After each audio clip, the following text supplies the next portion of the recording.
the folks that are new to ThinkSpace, it's not like a webinar, not like, your podcast. This is about your conversation, your discussions really matter. I always use the word, hashtag your voice matters. I have an audience here from Miami-Dade College. Woo!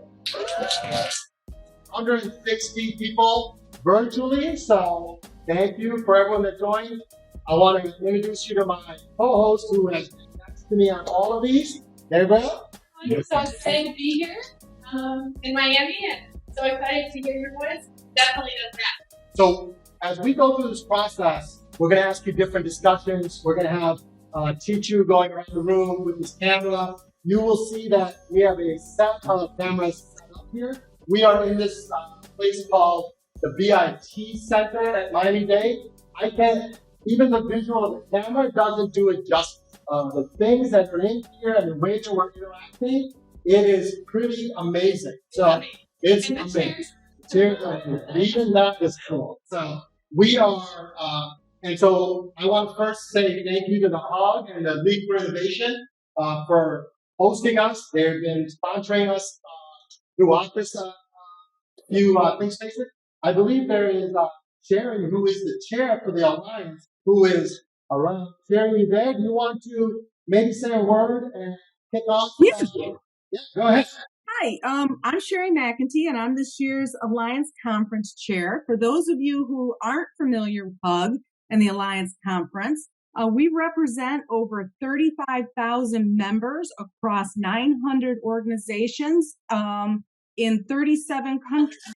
We offer 300 sessions from member institutions and exhibitors at our yearly Alliance Conference. And this year, we're really pleased to announce that we're fully vendor agnostic with over 60 different exhibitors representing a variety of ERP and software systems. Each year for the conference team, we strive to provide our attendees with high quality sessions on a variety of topics. And we start all our conferences with our pre-conference roadmap sessions from Oracle, Workday, and Ellucian, where you have the opportunity to learn about the future direction of their product lines. And then we move into our professional development workshops and trainings like our Agile and Scrum training.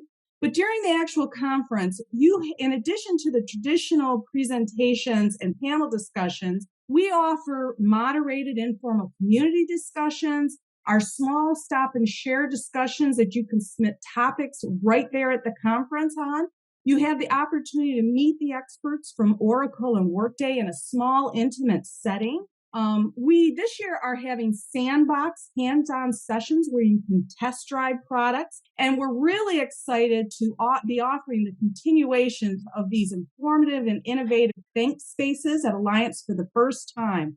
So if you're enjoying these sessions, we'll have 6 additional ThinkSpaces at the conference, as well as 4 collaborative spaces for continued discussions on the topics covered in these ThinkSpaces. We really want to give a big shout out to Beyond Academics for presenting us with this opportunities. So the good news for all of you is, if you're still interested, there's time to register for this year's conference, which is March 13th through the 16th in Seattle, Washington. And if you register before January 26th, you can receive $400 off the regular rate. So take a look at the conference site, which can be found at hug.org under events, and you'll be able to download our session list. And so again, thank you, Matt, for putting this together. And we're hoping to see some of you in person at our conference this year. Yeah. And so the audience here is going to experience what we will be doing at Alliance.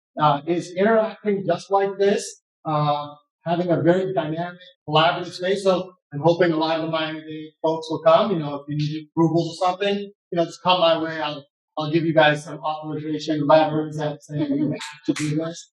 So I know I'm going to be in trouble now, but I think we're really excited about this.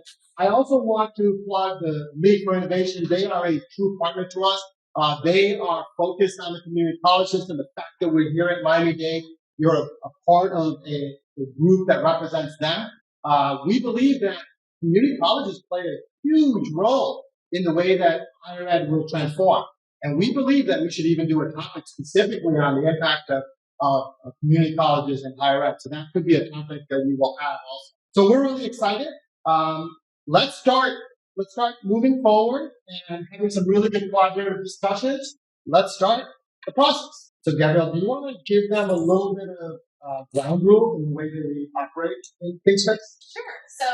So in ThinkSpace, we really want to make sure that everyone's voice is heard. There are multiple ways to do that. For those of you who are in person, you can just chime in. For those of you who are on Zoom, you're also welcome to chime in. Sometimes it is a little challenging to kind of get your voice in there. So if you want to raise your hand in Zoom, we will be able to make sure that we get to you. You're also welcome to put your thoughts in the Zoom chat as well. We usually have a side discussion going, and people that are monitoring the chat will kind of bring those points into the conversation as well. Is there anything that I can say? No, I think you got it. And we will continuously be interacting with you. So our first question to the audience here, as well as the 110 people on next week and the 180 people on Zoom, we got about 70 people missing out on next week. Go ahead and answer this question. Which statements are true or false?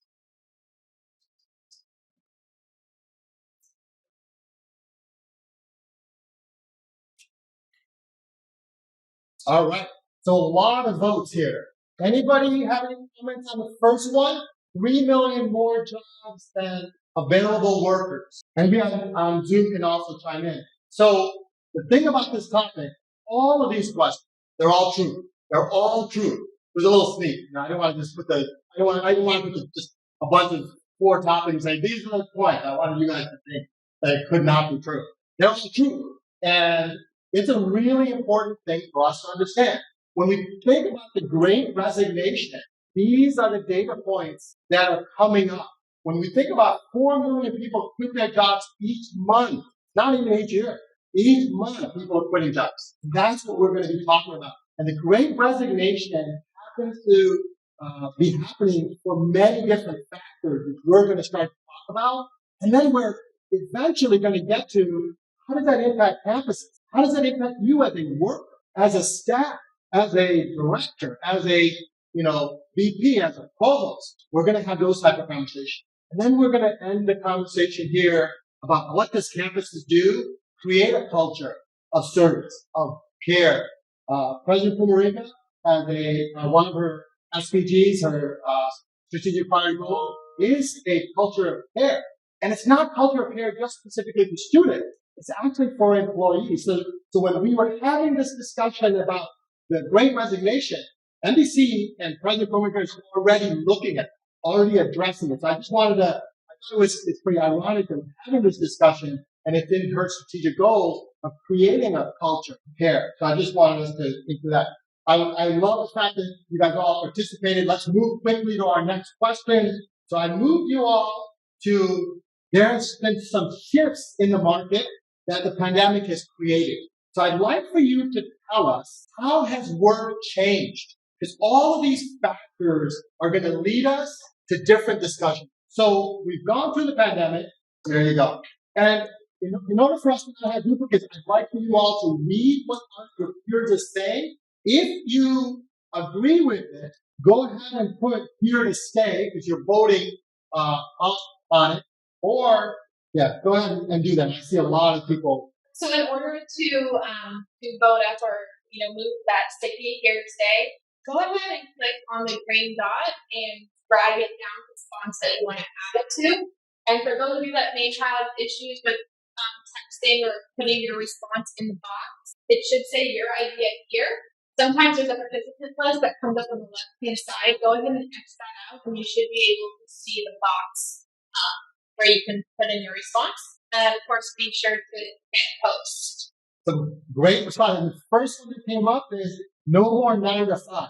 That may not be at campuses yet, but we are moving to more than just a 9 to 5 ecosystem, right? So it's interesting that was one of the first. Opportunity for remote work. So I'm going to give you 30 seconds to read what others are putting in.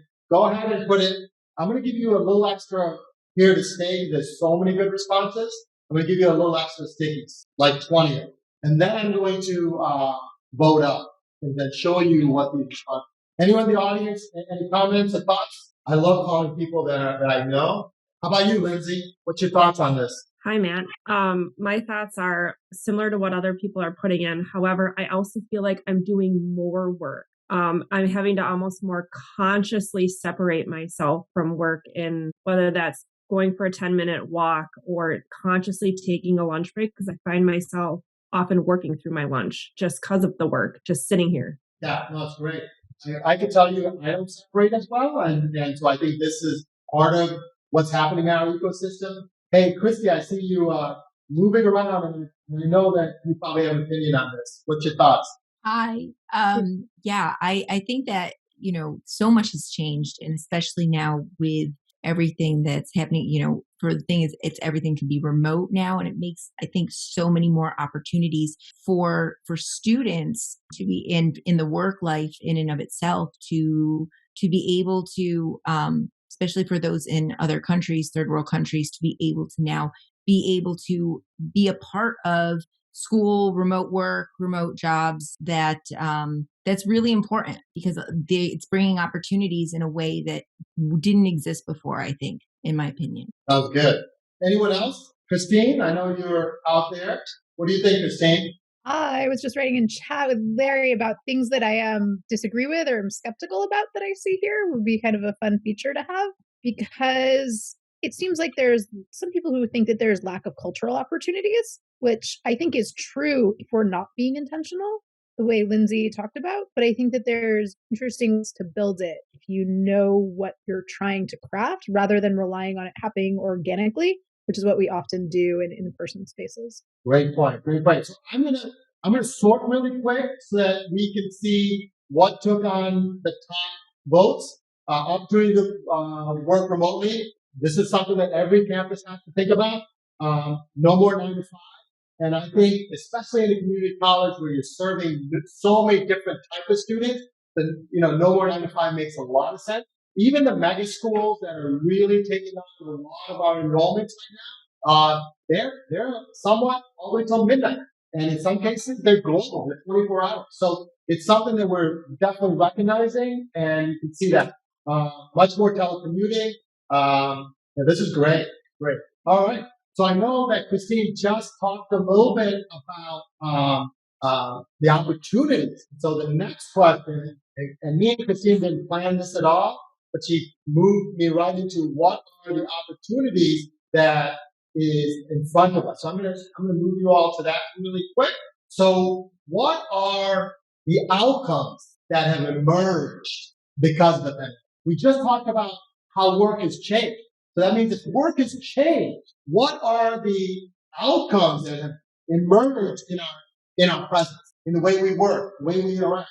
And I do encourage you to read your peers because they may have it, and I would like for you to go ahead and put here to stay on that also. Okay? All right. Some really good responses. I'm going to give you 20 seconds. I did get some feedback in some of our other ThinkSpaces that they just needed more quiet time. They didn't need Matt Allen to be talking the whole time. So that's why I gave you a little bit of dead silence. And we do listen to other people's suggestions. So hopefully this works for everyone also. Wow, so many responses. Wow. Okay. I'm going to go ahead and sort really quick. All right. So the first one is greater work and life burnout. 30 people said that this is what's emerging. And this goes back to what Lindsay said, so it's spot on. Yeah, the next one is automated processes we didn't realize could be automated. When we think about future work and the technology that's in front of us, we will be seeing a much more efficient ecosystem as we move forward. More dependency on technology. Love it. And so I think this one, number 82, is interesting. Proving to leaders that we can work successfully remotely. So we're going to have a whole conversation about employees and employers in the next activity. But it's interesting that this came up here as, hey, this is something that we have to be thinking through. And of course, more resignations, more switching jobs. And so anybody in the audience have any thoughts? Anybody in the live audience? Any thoughts? Let me call on, but yeah, just go ahead and speak out. She's getting the camera ready. I think autonomy has also come up, as we learn to work with those and managing your own time differently than you did previously. I don't get distracted by going down the hall to the next building to go to the restroom. I don't have to go bend and food somewhere. But that also is managing my own time better and learning that yes, you have. Yeah, that's great. Anyone else? Hey, Matt. Yeah, go ahead. Hey, so Sachin here. Good to see you again. And Good to see you. Good to see yeah, you. absolutely. Been a while. One of the big things I've noticed, I've also changed a lot of how I worked remotely before to how I work remotely now. I've changed my complete office setup. I've changed my way I've delivered material. I've changed the way that I even absorbed the technology, right? So before it used to be, I just was fine sitting on my laptop doing what I needed to do. But now I realized I need to be able to have my true office at home set up, right? Being able to have a separate technology for microphones, separate technology for speakers and the cameras that come in, things like that, just because of the adapting of the way that you need to be read into it, right? So even absorbing the technology at home, I remember when the kids weren't at home and now they are, I have to have higher speed internet coming to the house. You know, those are all the things that you have to think about. Like, oh, I have to get all this technology in right in order to be able to absorb it the right way and then be able to compartmentalize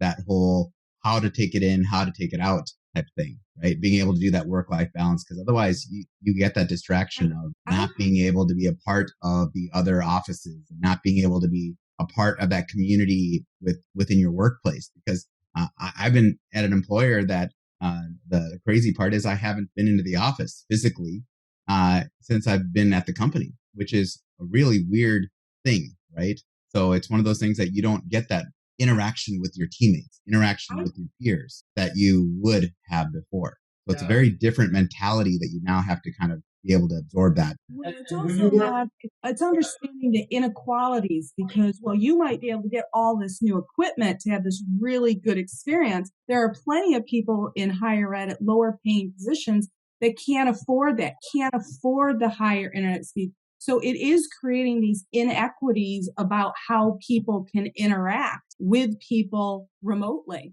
Yeah. So Sherry, you make a great point because part of the discussion we have to have is with this great resignation, with the factors that we're seeing, just the things that Sachin just talked about, campuses have to shift their investment into different things.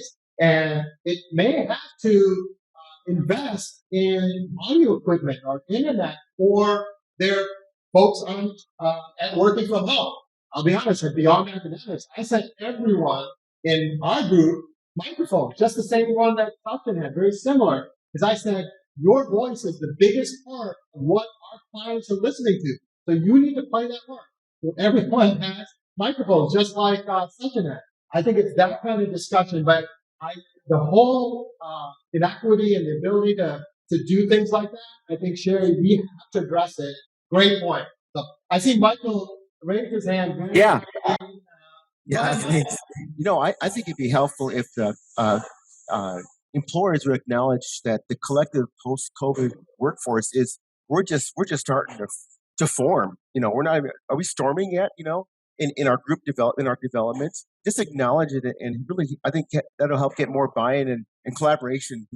Leaders and staff, line staff, and all that. I think it'd be helpful. Yeah, no, it's great. Anybody else here? I always want to give the audience some. Anybody in the? Yeah, it's really interesting. It seems like there's this kind of dual view on it. In one sense, it's somewhat harder to connect with people and have those discussions and have those, those side discussions that happen in person. But there's also this other side when people are saying that, actually our tools, looks like Jim had actually put this in the chat, that our tools have actually gotten so much better. So we do have more ways, technology-wise to actually connect. So maybe it's more of a question of how do we navigate that in a way that is effective. Yeah, no. You bring up a good point, Gabrielle, because one of the things that we had with technology, I remember my kids, both my kids in school, when they started first doing it online, one of the biggest issues that they had was that the teachers had no idea. And I'm also a former university professor as well. So when I taught at the university, it was a different world back then. But Now with my kids in school and they're doing Zoom and they're doing other tools for interaction, the teachers weren't taught well how to use this technology that they're absorbing. They're just getting thrown into the fire on, hey, learn this now. Tomorrow you're going to start online. And it's go with it. And it was, I had to help with teachers, some of the teachers, helping them, showing them how to do some of those interactions. Just because I came from. So something, save that point, because we're going to come back to that. That point you just made, we are going to come back to it because in the activity we have that. For the folks that don't know Brian Alexander, he is famous and he runs a forum, and a lot of the insight that we all read and the facts that I put out there, Brian kind of does that. He does herd cats, and you might see some cats during our conversation, right? Brian, give me some take. First of all, thank you for bringing me up, and thank you for hosting this session. I'm really glad to see so many people talking about this. I was impressed that one of the leading dot gatherers was mental health. So that has echoes in a few different places. If you think about higher education, it means that we are, among other things, going to have to divert more resources to producing more graduates in psychology and allied fields. The second thing is that campuses are going to have to divert more resources to supporting their students' mental health, which might mean hiring some of those grads, or it might mean providing more online work. And the third is that psychology as a field has been going through a terrible crisis of replication. Psychology scholarship is a real mess right now. So on the one hand, the demand for it is huge. On the other hand, the supply is kind of problematic. I think we'll see a lot of chaos in the field and a lot of offerings for it all over the place, including hybrid therapy. Yeah. And so the folks that don't know Brian's work on Thursday, every Thursday he runs a forum, brings a lot of great guests on there, presidents and thought leaders to join him. I always join him. And we will be doing a ThinkSpace with Brian and a set of other, what I call the voice of higher ed. And we're going to just talk about a variety of different topics. So, Brian, it's good to see you. I did see someone raise their hand and then they went off, so I apologize. Any last thoughts from the audience in virtually? Any last thoughts? And then we're going to move to the next exercise. Yeah, I just had one small comment having to do with the equipment, equipping people to work at home. And what our department concluded, or the boss of our department concluded, that with the cost savings that we had from not commuting, we would be expected to apply that to providing our own internet. And I guess there are probably some people who don't commute or who didn't commute, and so that was a non-issue, or that didn't apply. But for most of us, yeah, we are not commuting anymore, and we can devote those transportation resources to the home office, at least for the internet supply. Kevin, that's a great point. The way that I see this is that because of the remote nature, the ability to go do things elsewhere, there's competition. So if your employer is not giving you what you want, like options in a lot of ways. I'm not telling anyone to leave their jobs. I'm not saying any of that. I'm saying that campuses, employers have to, what I'm saying is campuses have to rethink what they focus on. And what does that mean to the person that is serving their student? Kevin, in your example, well, if they're just going to shift it, well, then there's going to be opportunities and jobs elsewhere that allows for that. When I was in the dot-com boom, people would put in free food and all these different things to get us to stay at work and enjoy the culture. Some of it is it's developing culture and things like that. So I want to add a little bit of color there before we get to the next topic. So yeah. Oh, go ahead. I think Bruncha, is that how you say your name? Welcome. Hi. Yes, I am Bruncha. I wanted to comment on something as well, because I'm someone who has been in and out of higher ed and have recently left higher ed during COVID, because I felt that the COVID situation and the way policies and procedures were handled were not everything that I wanted them to be. And I just said, I'm more of a business person than an educator. So I think what higher ed has to realize, you brought up the issue, Matt, of competition. In the corporate world, if something is required to be delivered, if you as an employee have to, perform a task, your employer is responsible for providing those resources, whether that's a laptop or a phone or internet access. And I think we have forgotten in the last 2 years that we're expecting our employees to pay for the costs of doing business for our higher educational institutions and our corporations. And I think that's what the Great Resignation is partly about. People are saying, wait a minute, I have to have the burden of doing your business at my expense. That's not appropriate. Great point. No, I believe that we're in a supply and demand world, and you have to create value that your employees feel they're being valued by. So, no, this is great. So, because of time, someone say something? Thank you, Brencha. So we're going to move to the next question. And, the pandemic have created just a new perspective around the world, because I call it like a mind shift. The way we look at things is different. And so I want to ask you this question. This is the employee's perspective, right? How does employees think about work today? And the reason I ask this question, we already talked about what's changing in work. What are the opportunities? We are now asking the question, what does people think about work? And go ahead and I'll add some more. Because of the number of people in here, I'm going to add a little bit more vote-ups because there's so many good responses. And then after this one, we're going to go into employers, which happen to be campuses or organizations, but we're going to have that discussion. Yeah, it looks like the theme of having work and family and personal life being blended keeps coming up a lot.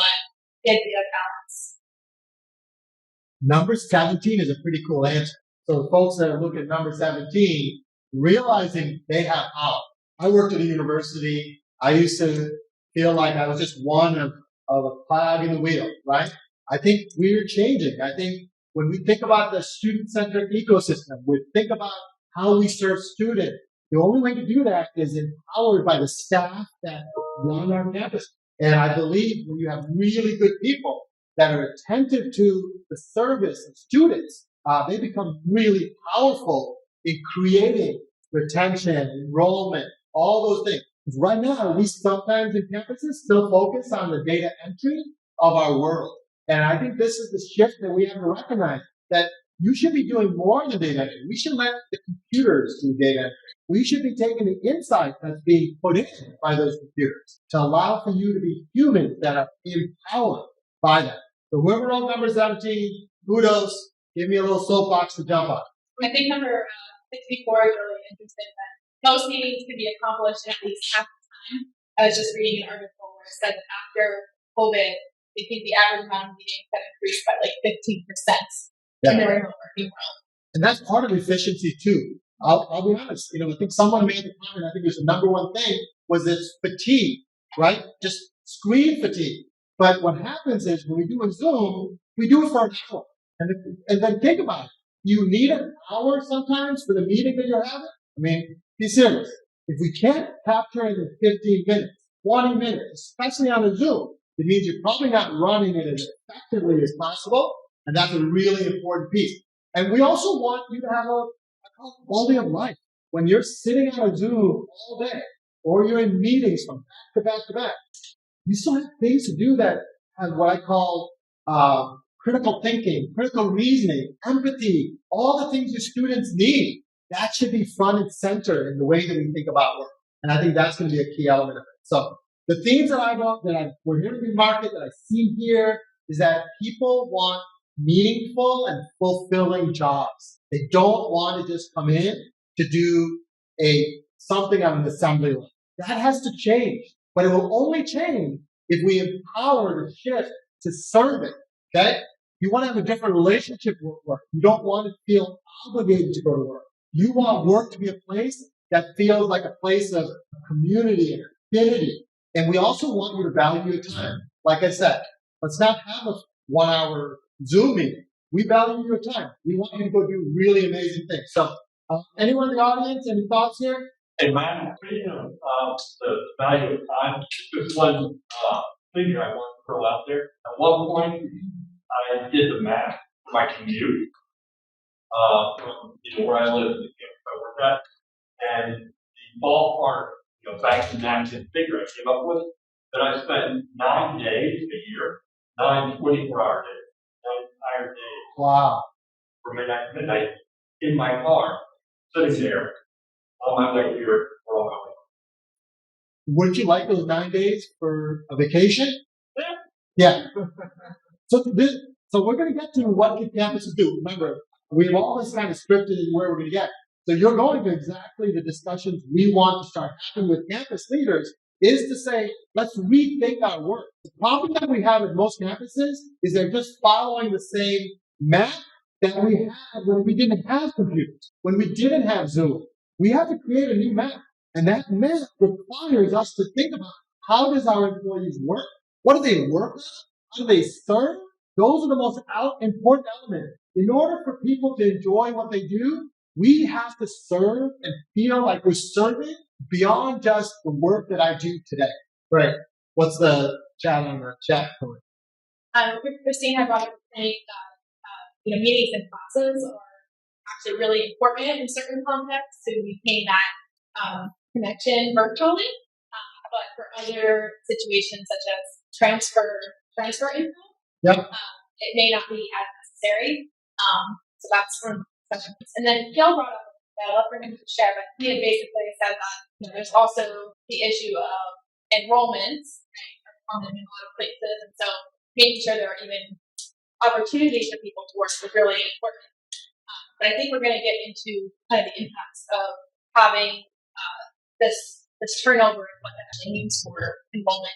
Yeah, and look, and I consult universities, and everyone asks about enrollment. I always say enrollment is the red light on the back of the car telling you what you did before, the direction you're going, is going in the right place.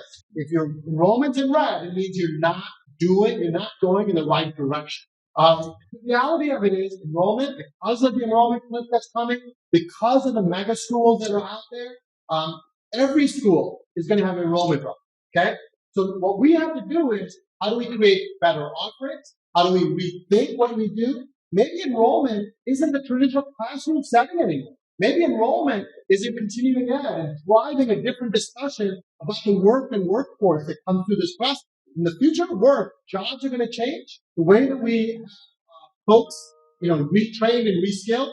Gartner has a survey that says 4.3 million new opportunities will be there for learning because 2.8 million jobs will be created and 1.3 jobs will go away. So if you add that up, it's 4.3 million jobs of training new people or reskilling people. So enrollment, if done right, if designed in a way that you focus on the needs of the market, enrollment won't drop as effectively as that because you're now creating it. The higher ed follows the mentor. I have a 4-year degree, come in, and I get that. My daughter goes to a 4-year institution. I understand that. And you have now supplemented because of the enrollment drop, the enrollment cliff that comes through that process. So, all right, we'll move on. So now we can kind of look at it from the employee perspective. We want to take a look at the employer perspective. So how do employers look at how work gets done? Yeah, I'm going to move on in a second. Just a second. And a lot of you are posting amazing comments and having great conversations in the chat as well. All right. Can you all see how do employers look at work gets done? You don't see it? Can you see it or no? You can see it now? It's interesting on this one. I'm finding a lot of these seem to be focused on the employee's perspective still and not the employers. When you read these responses, that's how I'm looking at this. Yeah. So I think what could have occurred here is some people went to this thinking it was the employee version. So, Yeah, just say how the employers look at how work gets done. You see it or no? It's a second folder. So go ahead and click on the second folder to the left if you don't see it. So go ahead and load up here, and then I'll sort it in a second. Yeah, but what's happening in the chat? So it looks like Kelly put in the chat, to me the problem isn't can we work remotely, but rather how to keep people from leaving. We have remote working options, but with the labor market, there isn't people can all of a sudden leave any company. Yeah. So I believe that's Kelly Brony. Hey, Kelly, are you there? We'd love to hear from you. I am. I mean, I'm kind of watching all of this, and I feel like my problem that we're really wrestling with right now is that, all of a sudden our competition is everywhere. Anyone can go anywhere. They can go corporate. They can go to another university. They can get a better title. They're probably going to get more money. They probably have a little bit of a different mix of benefits. How do we keep people from leaving?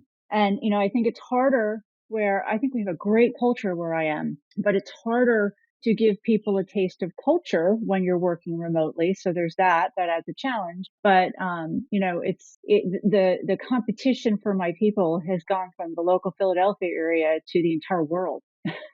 How do I keep them? No, and I think we're going to ask that question, Kelly. And so for folks that don't know Kelly Doty, she's the CIO of Villanova, and we had dinner at Educause, and this conversation she had with us. And so this Great Resignation conversation, and I emailed her before this and said, hey, that conversation we had, I created a whole ThinkSpace on it. So you all can thank Kelly for taking this into gear. All right, I'm going to sort really quick.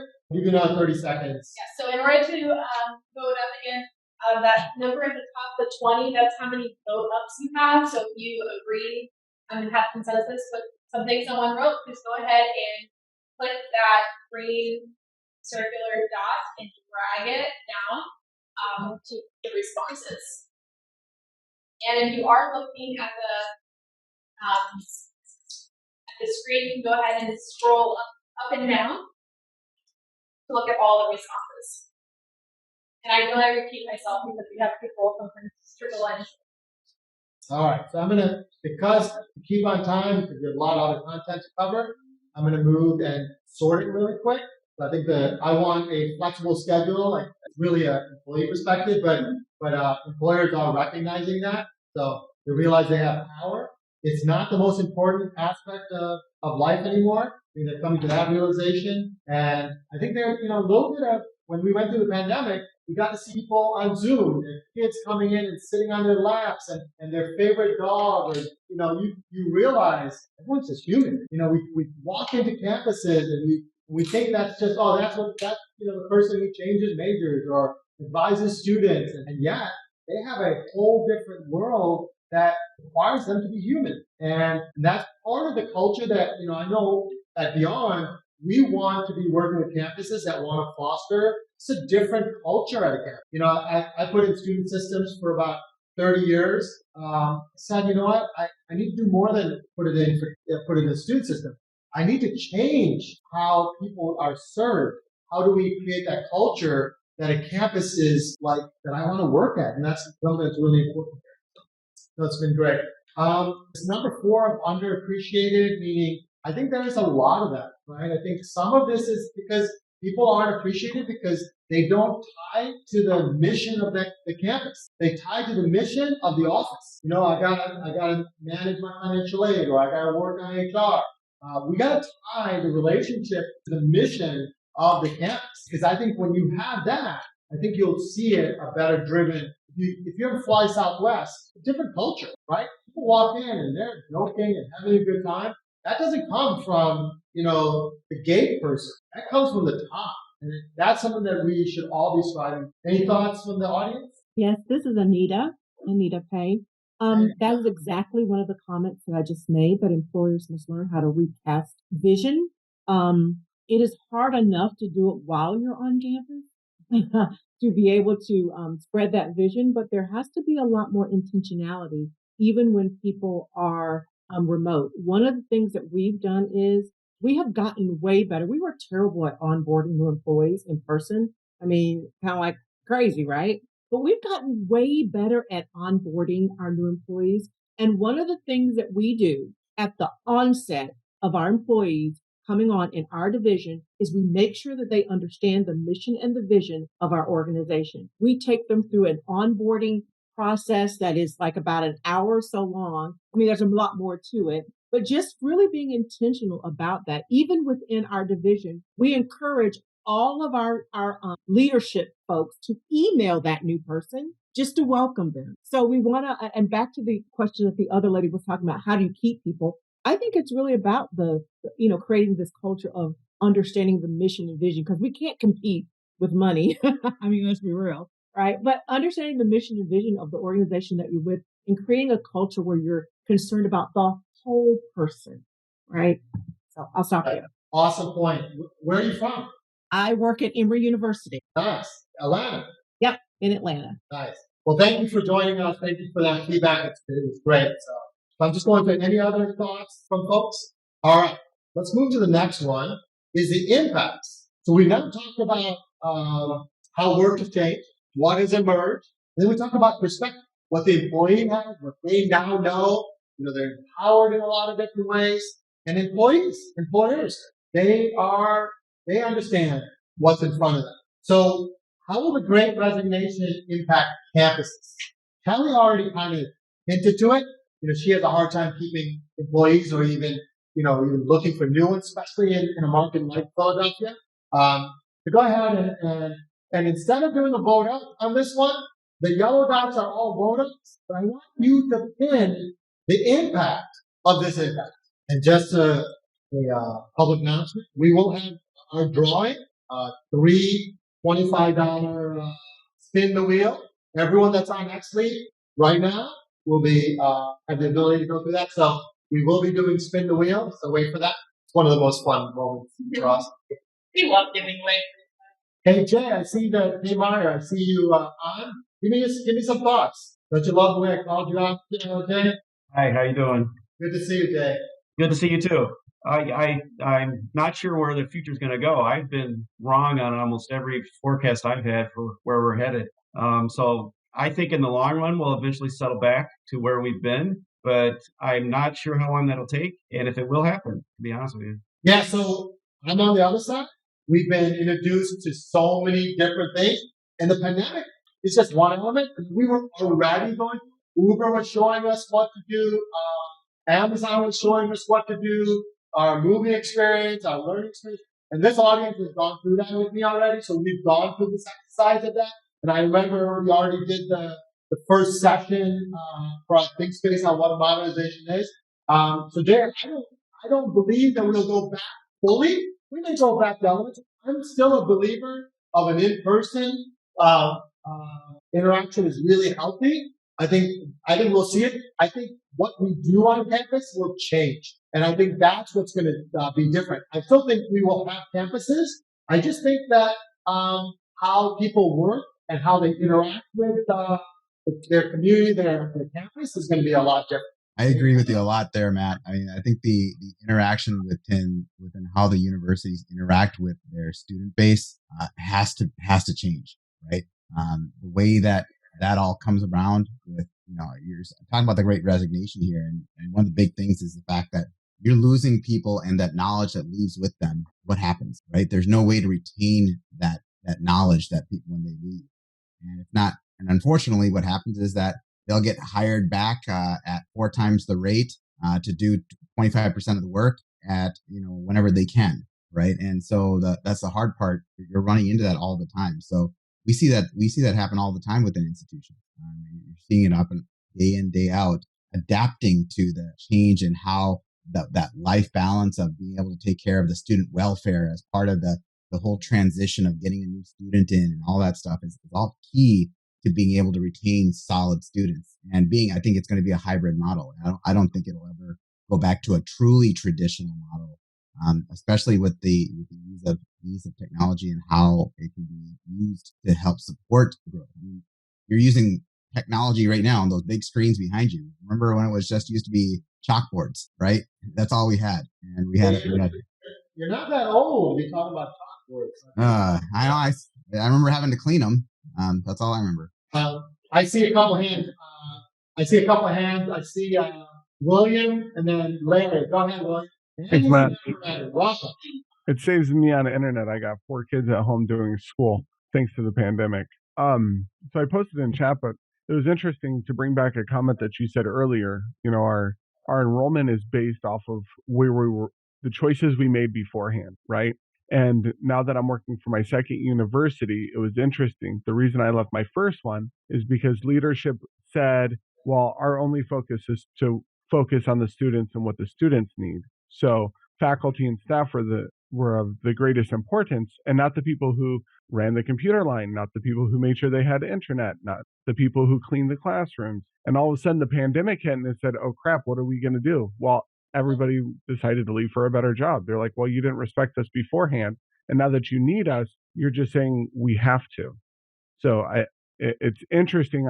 I really hope the pandemic and the Great Resignation will help refocus to a holistic university approach instead of what are our simple benchmarks? Did we get our 20,000 students this year? Yes, then we're doing everything right. Well, we also lost 15% of our staff. Oh, that's okay. Like that needs to change. Yeah, and I think the way that I say this to the presidents that I deal with is that you have to align people to the mission that they have to recognize. Yeah, having systems up and running is as important as getting a student into that seat. It's as important. Now, there's a mission on both of them, right? And I think part of the discussion that everyone needs to have is that everyone plays a role in this mission. But if you're just boxed in and saying, this is the only thing I can do, we won't serve any students. And that's the problem I think we have with a lot of IT is boxing in and saying, this is what I need you to do, react to it. And I think campuses that are much more holistic and understand that there's a mission, I think are the ones that are going to be right. I know there's people in the audience that are cringing because a lot of them are IT. But I want to say here, this is an opportunity for us as folks in higher ed to recognize it. And the reason I say this is I work at campuses that always struggle with it. That I say, hey, this is what you got to do. And then say, well, this is my rule of security. This is the way that I run my IT shop. And we don't get to the places that we need to serve that student. And I think there's a blend of that. And I think we've got to say, we own the journey of the student. And that journey requires everyone to say, how do I help you get to that journey? So I agree. Larry, did we lose you, Larry? No, I'm here. I just, We'd love to hear what you have to say. oh, sorry. This Great Resignation has created quite a few challenges for employers as well, particularly in the classroom. They don't feel, in the last 6 to 9 months, we're starting to get more reports in that they're really dissatisfied with the student outcomes, learning outcomes. They're not prepared for industry, especially after being online for maybe 1 or 2 years. And so they're really struggling in the industry because they don't have the hands-on experience. And I feel that impacts the classroom, right? And how we design our classrooms. They're woefully inadequate for what industry is asking for in today's modern worldly classroom worldview. Yeah, no, I think it is true. I think campuses have to reinvest in a lot of different ways. I see Mark Simpson from University of Texas, Austin, the Longhorns. Go ahead, Mark. I thought quite a bit about your question about how does this impact us as employers, and I may be a little bit too much in the weeds, but I think it's still important. With the resignation, the type of talent that is most sought after and the most competitive for all of these new postings elsewhere are the talent that we need. And as we think about staffing, for me to be able to find ways to retain the talent I need, I have a lot of staff who can do things the way we used to, but not necessarily prepared or willing to do things the way we need it to become. And so there are a lot of policies internal that I control. There are policies above me that I do not control, but I'm having to push pretty heavily to say, how do we do this better? How do we do this differently to retain?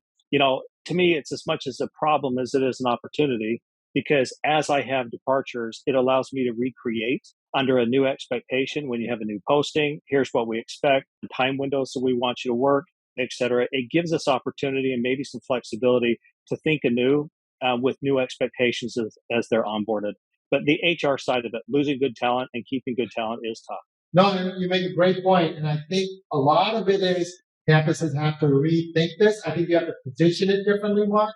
So the fact that policies above you that you feel that it's mandated by others, you have to almost validate it using data, justification on your strategy, and things like that.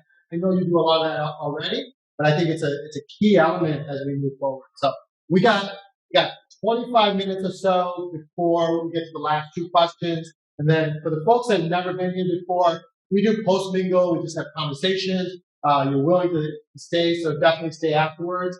We're going to go and do a spin the wheel. So we're going to, I think you want to share your screen. Yeah, so folks that are new to our ThinkSpace, we have three ways. We talk, we have conversation, we have experts. The chat is blowing up. I'll be honest, I'm just watching it and saying, wow, there's some really good conversations had. So anyone that wants that chat, you can download it, copy it, but I'm gonna let Gabrielle do her thing. Okay, so we are going to spin the wheel. We have free $25 gift cards we're going to give out. So we've changed the rules a little bit because we decided that it's important that if you win the gift card, you better be here with us. So if you spin the wheel and the person's not there, it'll roll over to the next person and they'll get a $50 gift card. And if that person isn't there, the third one gets $75. So you gotta hope that people look. Don't tell them it's over yet. Okay, here we go. Let's see who our first winner is. Mark, that was not planned either. That was not planned. Mark, you got your first 25. Did Mark leave? I am still here enjoying the adventure with you. All right, there you go. So we didn't roll over that one. For the next one. Shuffle 3 times. Spin it. We got modern technology going on here. Yeah, I love the wheel. It's my favorite part. Hey, I see a line on here. A line and I are clubhouse friends. A line definitely chime in. Oh, Paul Road. Are you here? Yeah. Everyone's going to say yes at the same time? Is he in the chat? Oh, there he is. He's in the chat. All right. No rollover. Okay, let's see yours. And if this one, someone in here, just go to the next ThinkSpace. Great. Kurt. Kurt or Gene, are you there? Are you in chat, Gene? Kurt? All right. We got our first one next time. Is he here? No, not here. All right. Let's just. All right. He wants to be nice again. I want to give out free, okay? No, then. I like, purchasing always good cards afterwards. So, Amy. Is Amy Porter here? There you go. She's in. Woo! All right. Awesome, Amy. Okay, so those 3 winners, we will send those out to you as soon as possible. So we're going to go right into this question into what is the ideal campus that you would like to work at? So think about everything we talked about. This is almost like your imaginative work. Go ahead and enter that. And then there's 4 things. So if you want to vote up, don't just vote up. Tell us. It has purpose. It makes me feel like purpose. It makes me feel connected. It makes me feel valued. And the last one is it makes me feel free. The autonomy that Nora talked about is the free. And I don't use big words like autonomy, so I use free. Oh yeah, sorry. User error. I was so excited that Nora said that. And so if you had a magic wand, what would you envision?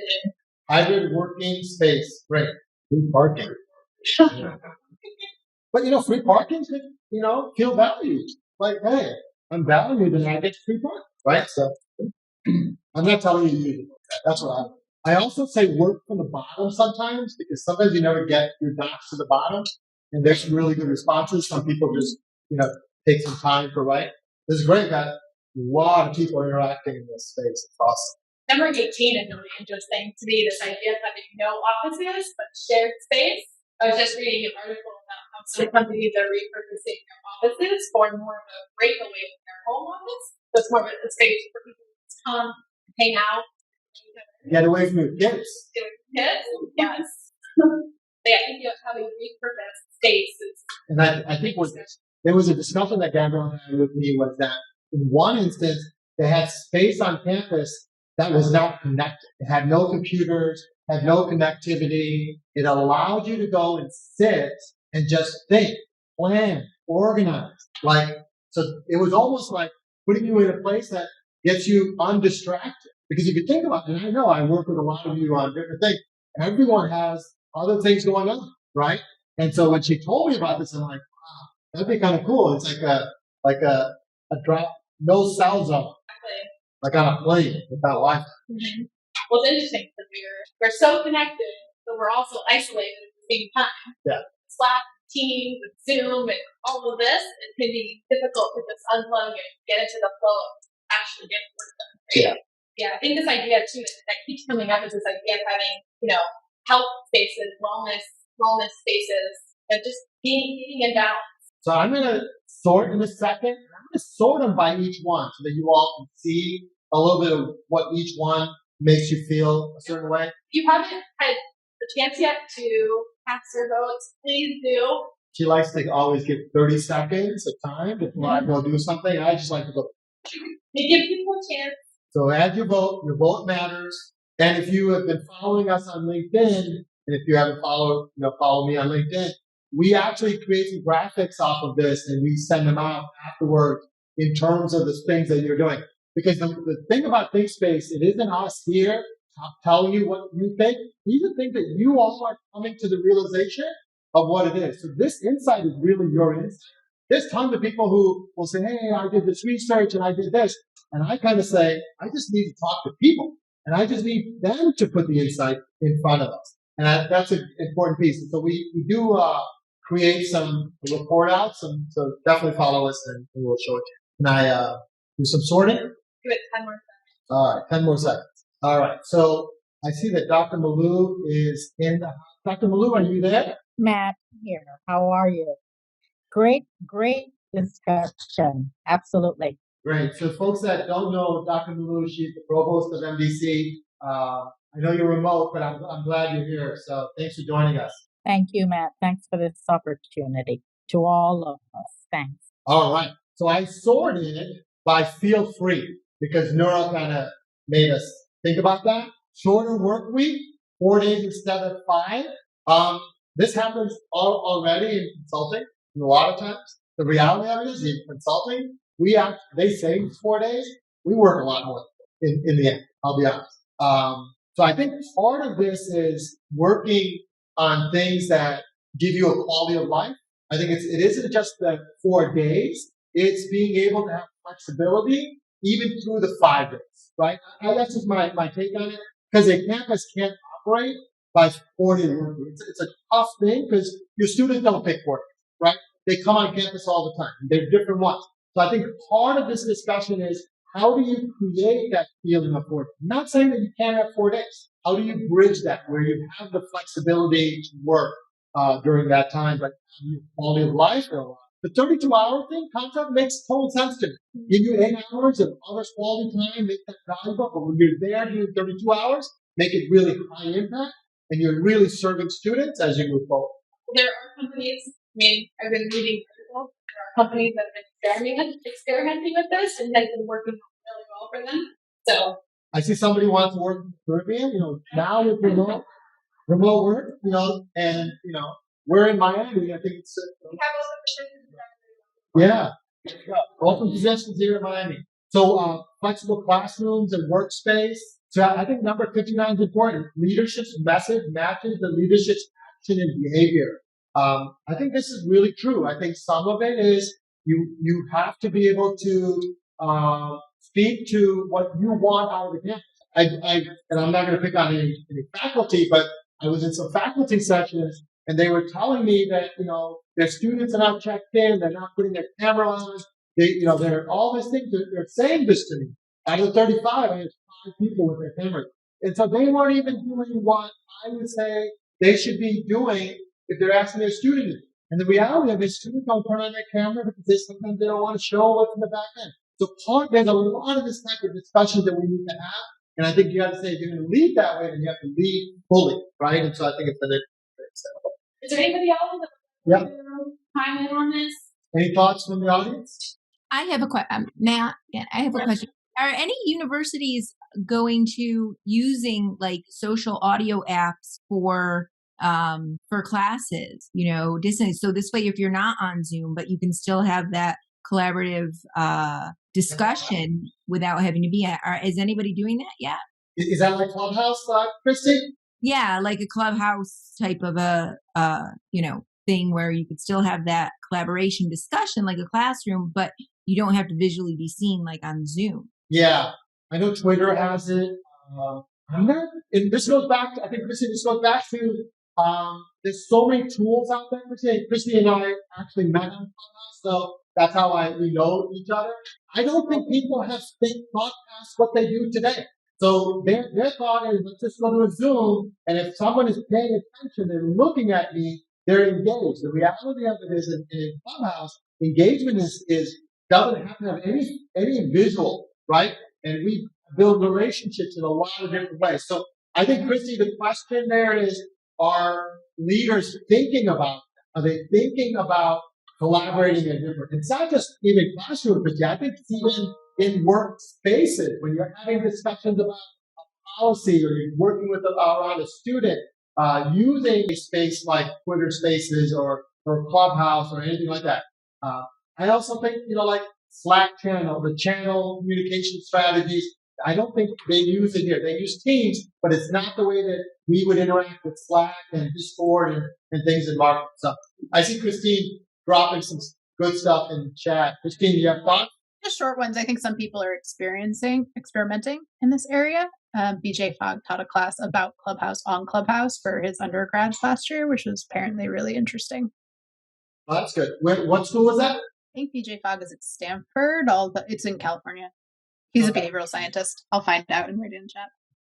I think, Matt, the way that you're using interaction though too, just like this conversation, right? A lot of these chats always end up being some person speaking for an hour and a half, right? Somebody just talking for 2 hours, and then what are you doing? You're on your phone. You have one of your 4 screens up, and you're looking at your emails. You're checking everything else out in the world, and you're not paying attention to the actual conversation.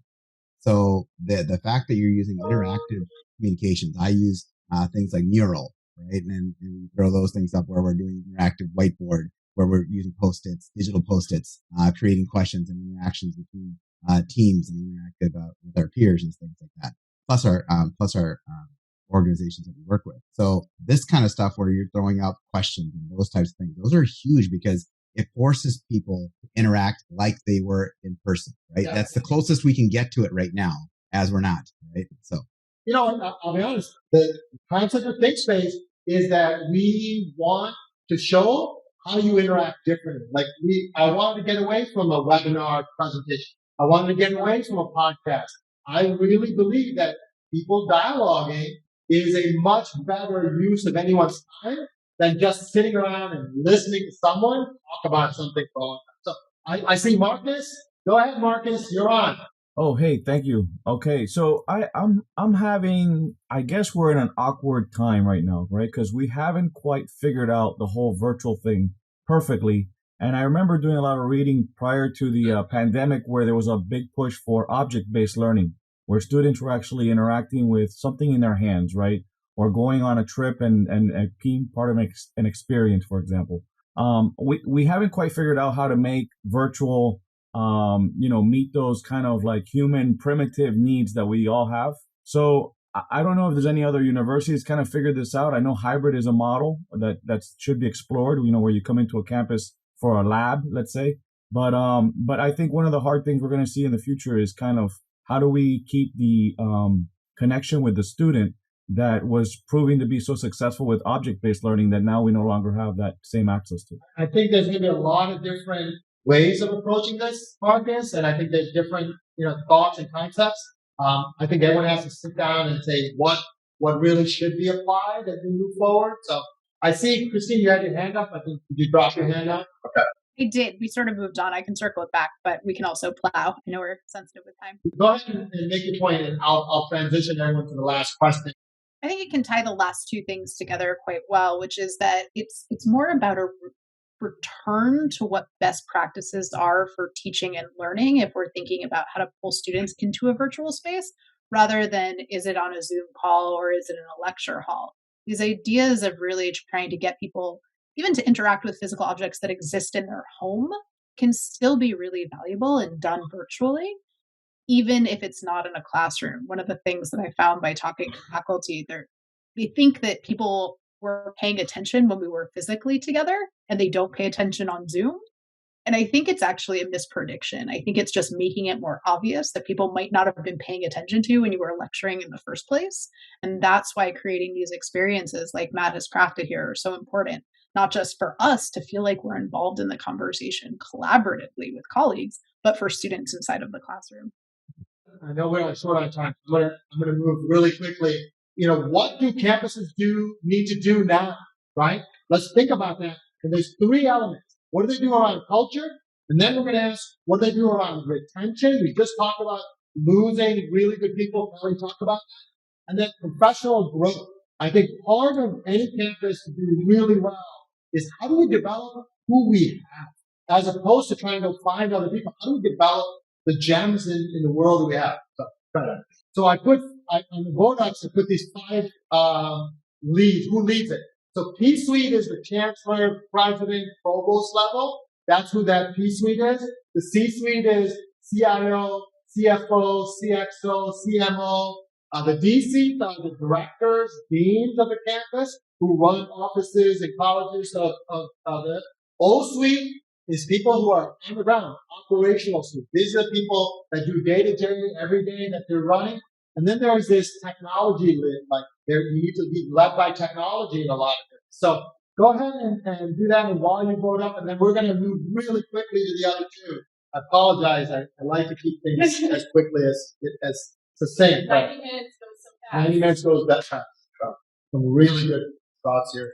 There's a lot of transparency ones in here. Wow. A lot of discussion about transparency. I think transparency for most campuses is about communication. I think it's just getting communication that people feel comfortable with. There's a little bit of trust kind of stuff that needs to go. So, give a thought. Okay? I'm going to sort really quick. Well, actually, you know what? Let's go to retention really quick. I'm going to move you all to retention. So go ahead and put what do campuses need to do to foster retention? Employees. This is all about employees. So, yeah. We'll do another session on retention for students. All about keeping you. I know we're at the bottom of the hour. I know we started a little bit late, so just forgive me if I go about 5 minutes. We will have a post-mingle, so if people have to drop, I want to say thank you for joining us. It's been a fun time. But if you could stay and finish up the exercise, it'll be really great. I didn't realize we were going to have this many people coming through this process, but it's been good that we've had that. So I also want to thank Tichu for hosting us here at the BIT Center. Fabulous space. And of course, thank you to NBC. And if you're on campus and you want to host a ThinkSpace, let us know. All right. Let's move so now we talk about retention and better benefits, value, flexible, growth, all the things that we talk about what employees are looking for. It sits right here, right? So let's go to professional growth. What should campuses do to foster professional growth? And for those of you who do have to jump, it's totally fine. If you have any feedback for us, we'd always love to hear it. We're always looking to improve these spaces. I'm going to do it. We have a couple other activities. I'm going to open it up. So if you want to go fill that up, what do you think about the sessions? And then what are the topics? You can come back at any point and populate it also. So some really good responses here. Allow travel, identify needs and opportunities, tuition reimbursement. 83 is kind of cool. Training, provide money for training, provide time for training. Yeah, that's true. You can give them training, but if you don't give them time. Yeah, a lot of these responses have to do with, allowing people from within the institution to actually grow up and upward within instead of bringing people from the outside. I think Kelly had made a point of that in the previous comments, that we should be really looking to develop our own talent. Right. All right. Some really good responses here. We talked about conferences. I want to put the plug in. We're going to be at Hog Alliance in in Seattle, March 13th and 16th. So we'd love for you to come and join the ThinkSpace. So of course, the Miami Dade folks, you're definitely invited. For all the audience members, I'm also just going to open up really quick the topics that we are going to be having at the ThinkSpace. Can you guys see that? Sorry, I'm just going to move you really quick. So these are the topics we'll be having. So take a look at them. We talk about engagement. We talk about the non-traditional student, why IT, moving at college speed, what's after cloud for the folks that have gone cloud, and then creating an on-demand campus. So we're going to talk to these very similar sessions that we had using ThinkSpace tools and then collaborative discussions just like this. They're about an hour each because at the conference you want to go do other stuff. So we hope you join us for that. Yep. Oh, and Monday night we're having a wine tasting for folks who come to the ThinkSpace. So yeah, a little bit of wine. I think We can talk about the success. I think much better. There you go. Audacity. That's a wine bar. We're renting out the full space. So In the space. We'll have the hog.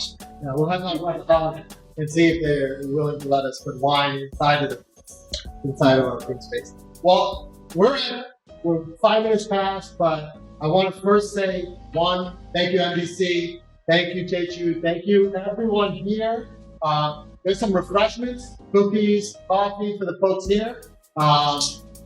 I want to say thank you to the Hog and the League for Innovation for hosting us. And then I want to thank all the 199 or 200 people that joined us virtually. We love the feedback. Everyone that jumped in and had a conversation, thank you. We can't do this without you. Stay tuned for our next one, and we hope that you'll join us for that. ThinkSpace is powered by Beyond Academics. It is produced by BNext Global and Beyond Academics. Our music is by David Cutter. We'll see you next time.